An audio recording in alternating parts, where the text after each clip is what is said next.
1,00,000 మంది శివభక్తులతో కలిసి మహారుద్రాక్ష పూజలో పాల్గొనండి. వెంటనే కాల్ చేసి మీ పేరును నమోదు చేసుకోండి.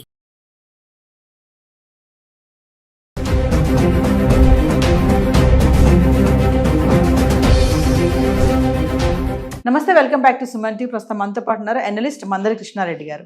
నమస్తే సార్. నమస్తే అమ్మా.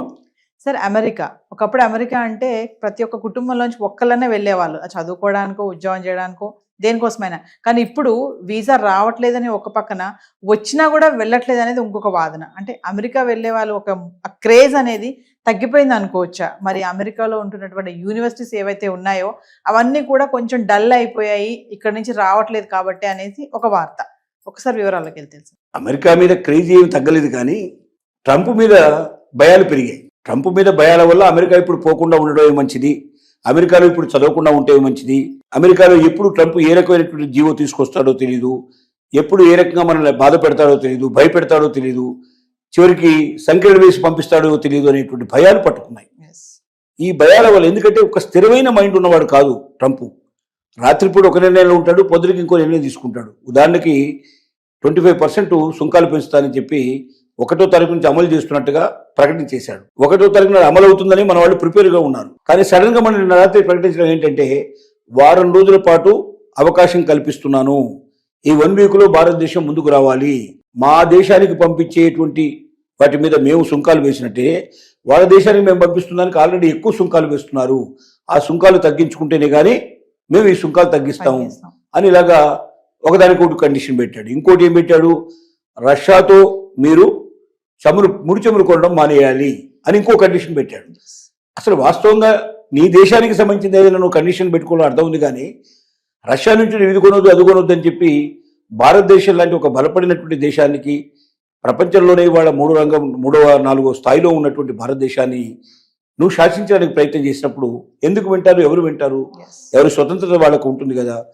ఇప్పుడు దానివల్ల ఏమైందంటే, ఒక స్థిరమైన నిర్ణయం లేనటువంటి వాడు ట్రంప్ ఎప్పుడు ఎలాంటి నిర్ణయం తీసుకుంటాడు, ఎప్పుడు ఎలాంటి పరిస్థితి చేస్తాడు, తద్వారా ఎన్ని ఇబ్బందులు పడాల్సి వస్తుందో, సడన్ గా ఎక్కడో అమెరికాలో మన పిల్లలు కానీ మన కుటుంబం కానీ ఇబ్బంది పడుతుందో అనే భయంతో కూడా చాలామంది తమ పిల్లల్ని చదువుల కోసం పంపించడం కానీ, ఉద్యోగాల కోసం ప్రయత్నించడం కానీ, వీసా కోసం ట్రై చేసడం కూడా చాలామంది మానేసే పరిస్థితి వల్ల ఏర్పడింది.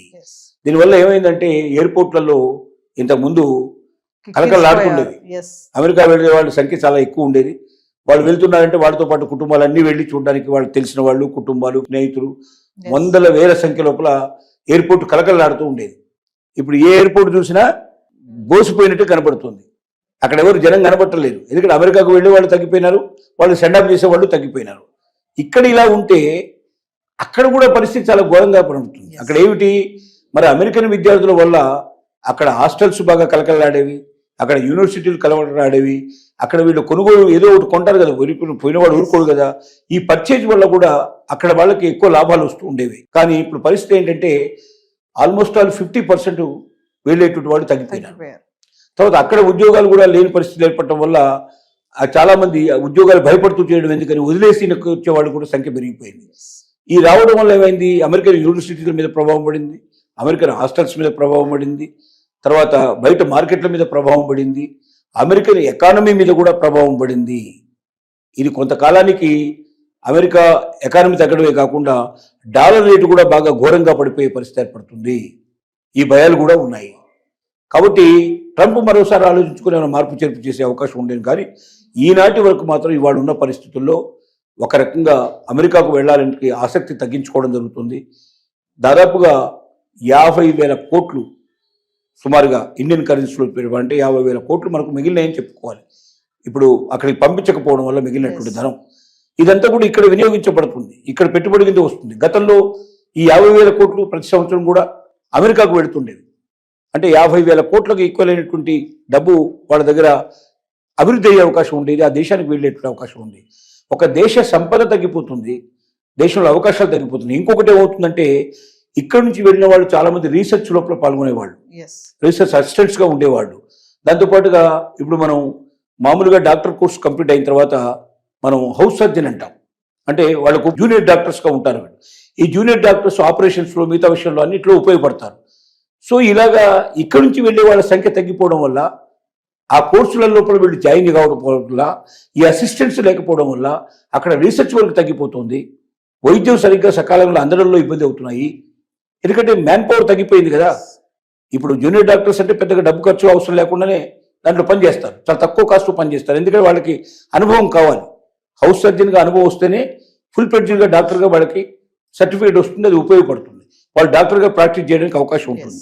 కాబట్టి వాళ్ళు తప్పనిసరిగా మ్యాండేటరీగా వాళ్ళు దాంట్లో ఎంటర్ కావాలి. ఇలా రీసెర్చ్ వర్క్లో సాయం చేసే అసిస్టెంట్స్, జూనియర్ డాక్టర్గా పనిచేసేటువంటి వాళ్ళు, ఇంకా చాలా చాలా డిపార్ట్మెంట్లో పనిచేసేటువంటి అసిస్టెంట్స్ కూడా కరువైపోయి తద్వారా అక్కడ ప్రజలకు సేవలు అందించడం కూడా తగ్గిపోతుంది. సో ఒకవైపున అమెరికా ఆర్థిక వ్యవస్థ తగ్గిపోతుంది, మరొక వైపున ఈ రకమైన అసిస్టెన్స్ లేకపోవడం వల్ల సేవల లోపల కూడా చాలా వరకు కొరత ఏర్పడి సేవలు సకాలంగా అందటం లేదు. ఆ యొక్క మొత్తం టోటల్గా అమెరికా యొక్క ఆర్థిక వ్యవస్థ మీదనే దెబ్బపడే అవకాశం ఉంది. ఎందుకంటే ఒక భారతీయులే కాదు, మిగతా అన్ని దేశాల నుంచి వచ్చే వాళ్ళు కూడా ఏం ఎదుర్కొంటున్నారు. అన్ని దేశాల్లో నుంచి కూడా అందరికీ వీసా ప్రాబ్లం ఉంది, అందరికీ ట్రంప్ దెబ్బ ఉంది. కాబట్టి అన్ని దేశాల వాళ్ళు కూడా అక్కడికి వచ్చేవాళ్ళు, వెళ్ళే వాళ్ళ సంఖ్య తగ్గిపోతుంది. అలాగే అక్కడ ఉపయోగపడే వాళ్ళ సంఖ్య తగ్గిపోతుంది. అక్కడ డబ్బు కూడా ఉపయోగించడం తగ్గిపోతుంది. ఇన్ని రకాలుగా అమెరికా నష్టపోయే పరిస్థితి ఉంది. కాబట్టి అమెరికా మీద మోజున్నప్పటికీ, అమెరికా మీద ఇంట్రెస్ట్ ఉన్నప్పటికీ, అమెరికాకు ట్రంప్ ఉన్నంతకాలం వెళ్ళకపోవడమే మంచిదనే నిర్ణయం వల్ల అటు అమెరికా నష్టపోతుంది, ఇటు భారతదేశం నష్టపోతుందని చెప్పలేం. కానీ ఒక రకంగా లాభపడుతుంది. కారణం ఏంటంటే 50,000 కోట్లు అమెరికాకు వెళ్ళేవి ఇక్కడ ఆగిపోయినాయి అంటే తప్పనిసరిగా ఇక్కడ ఎక్కడో దాంట్లో పెట్టుబడి పెడతారు. దాని ద్వారా మన దేశానికి కొంత ఆర్థిక సంపద లభిస్తుంది, కొన్ని రకాలుగా మనం బెనిఫిట్ అయ్యే అవకాశం కూడా ఉంది. ఏదేమైనా సార్ ట్రంప్ ఉన్నటువంటి ఈ టర్మ్ లో వెళ్ళకపోవడం మంచిదంటారు అని మనం చెప్పడం కాదు, కానీ వాళ్ళు భావిస్తున్నారు. ఎందుకంటే ఒకటి, మేధావి అయినటువంటి వాడు మాత్రం ప్రయత్నం చేసుకుంటూ వెళ్ళగలుగుతాడు, అక్కడ నిలదొక్కగలుగుతాడు. మేధావి కానివాడు ఏదో చదువు కోసం పోదాం, అక్కడ ఉద్యోగం చేసుకుందాం, సంపాదించుకొని అక్కడే నన్ను పోషించుకుందాం అనుకున్న వాడు మాత్రం వెళ్ళకపోవడమే 100% మంచిది. అట్లాంటి పోషించుకునే పరిస్థితులు వాళ్ళు లేవు. అక్కడ బయట ఎక్కడైనా పనిచేసినట్టు ఉంటే వెంటనే పట్టుకుంటారు, సంఖ్యలు వేసి పంపించేస్తారు, లేదా సంఖ్యలు వేస్తారని మన గవర్నమెంట్ తెలియజేస్తారు. అట్లా నేరంగా ఉండేటువంటి పరిస్థితి ఉంది.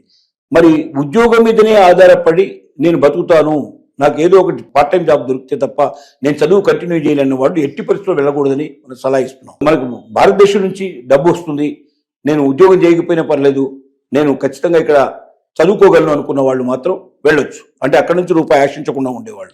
లేదా మేధావులు ఉండే ఎవరైతే ఉన్నారో వాళ్ళు నాకు జాబ్ తప్పనిసరిగా దొరుకుతుంది, నా మేధస్సుతోటి ఈ జాబ్ సంపాదించుకోగలను, నేను అమెరికాలో స్థిరపడగలను నమ్ముకున్న వాళ్ళు వెళ్ళొచ్చు.